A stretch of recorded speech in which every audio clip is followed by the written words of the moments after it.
Well, Merry Christmas, everybody. As you can see, I got a couple goodies that I'm really excited to use in the shop here, and I got a new microphone for the camera, so forgive me if I didn't figure out the settings right or something. I'm just gonna try and learn how to use it today, and there's definitely gonna be at least 57 times that I forget to actually turn it on, because it's one of those microphones that has its own power, and it doesn't just come on when you turn the camera on.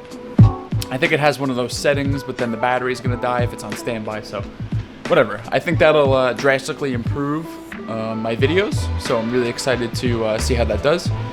And I'm really excited to show you this bad boy.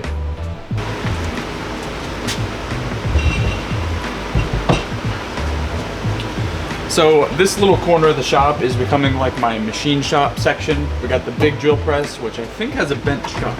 Whatever though, I got this thing for $100. Got my little drill press that I bought a while ago. And we got this bad boy, which is going to unlock so much stuff for me to be able to get done on the Jeep, and just future projects and just metalworking in general. This thing is going to be a game changer. So forgive me if you can hear the heaters in the background. I'm trying to warm it up in here. You guys are watching a Jeep channel, so you know how that goes in the garage in the winter. So here we have the Portaband Pro, and basically it is what it sounds like. You put your portable bandsaw into here. It clamps in multiple ways, and not only do you have a chop saw, but this particular one, the Portaband Pro over the Swag Off-Road ones, is way cooler for this reason alone.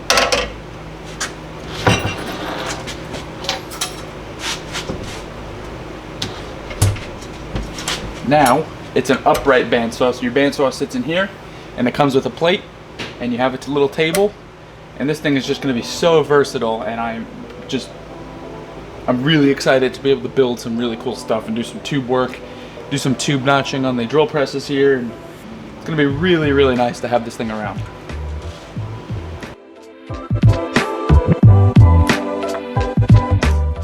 Getting new tools is like being a child on Christmas morning again. It is just such a fun thing to do, and it's also just so cool to just know in the back of my head that I'm going to have the ability to expand my range of work and just have the capabilities to do almost anything that I want.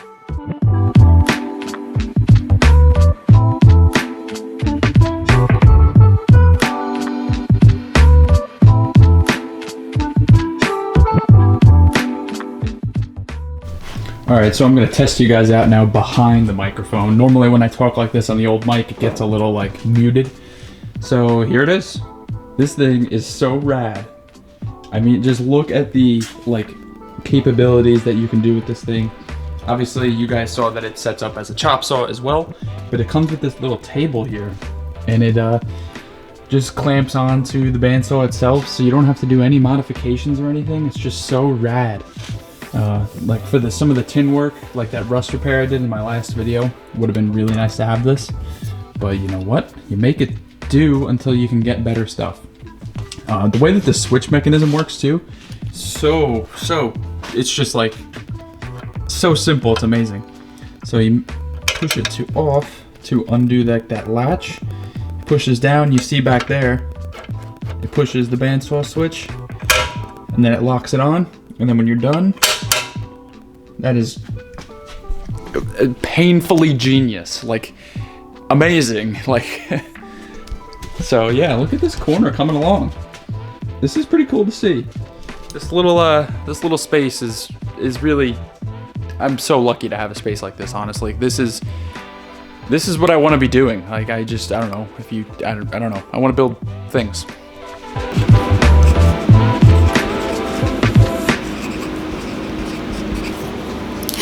You know, out of all the Milwaukee products that I own, this Inksol liquid paint xylene free paint pen, this is the worst product that Milwaukee makes. This thing is just awful. My favorite paint pens are these ones from Hobart. I'm sure there's other good ones out there, and you know, I thought that Milwaukee one would just be the best of the best, because the Milwaukee, their magic markers or their permanent markers are superb. And so I really thought that those paint pens would be nice too. But yeah, these ones by Hobart, you get them at Tractor Supply. They are the best, and you can see them really well when you have like a mask on or you're cutting, so I recommend getting these ones. So one thing that I wish I did more of on this project is write down lists. It's really nice that I have this metal fabrication table and I just put these paint pens right on top of that, and I can check them off, and I just know that they're always right in my face, but it helps me keep track of where I am on the project, what needs to be done before I get too far on something else. And it just, overall, it's nice to see it in one spot, to see everything you need to do in one spot. It just helps the whole project, and you know, the anxiety part and worrying about you have so much to do. You just pick one thing and you knock it out and you move on to the next.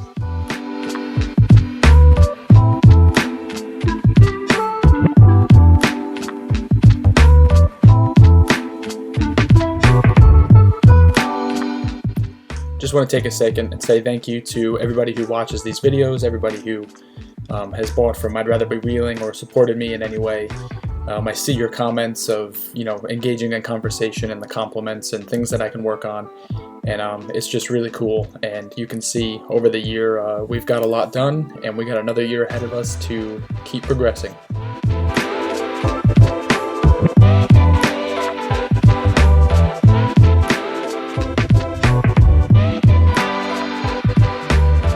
Since starting this project, I've learned a million things. I can't recall all of them, but I just know every day I'm in here doing something is a realization. Oh, I can do this. Oh, I can do that.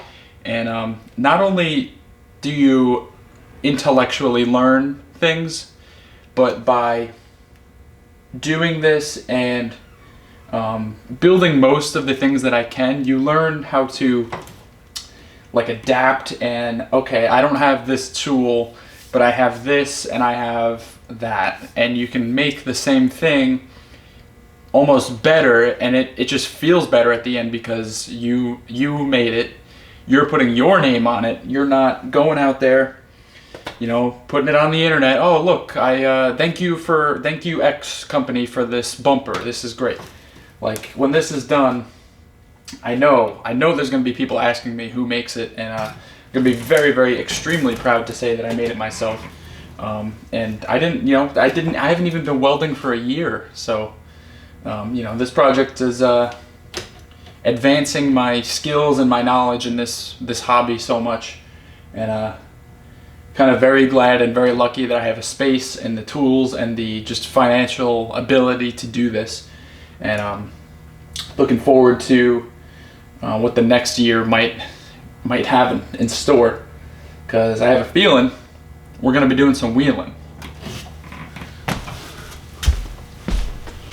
You know, maybe what I'll do in this video actually is give you like a quick walk around overview of where I'm at with this thing, timelines and what I've done and what I need to do and what I figured out and what I haven't figured out. So yeah, let's just do that real quick. So spent pretty much the first year getting this front end done, and she is just about ready to go. There's a couple welds that I didn't get to, but I'm just gonna wait until I can get this thing on a lift.